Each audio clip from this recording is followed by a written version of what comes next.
Jāņa Rozes grāmatnīca piedāvā. Pasaule reklāmai gadu iztērē vairāk nekā 400 miljārdu ASV dolāru. Patīk tas mums vai ne, bet reklāmai uz mums ir milzīga ietekme. Bet kā viss sākās un kas šobrīd ir spicākie spēlētāji tās laukumā? Neliedzieties, šī nozara tā vien rosina vēlmi par spraudziņu palūkoties, kas notiek tās aizkulisēs. Šim nolūkam lieti noderēs Marka Tangeita grāmata Reklāmzeme.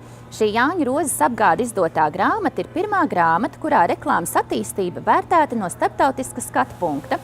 Izpētījis mūsdienu reklāmas pirmsākums, autors pakāpeniski atklāja, kādos sīvas sāncensības procesos veidojusies pašreizējā pasaules reklāmas ainava.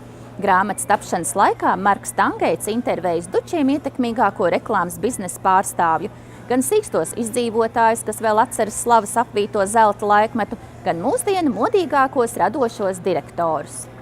Šo un vēl citas grāmatas meklējiet visās Jāņa Rozes grāmatnīcās.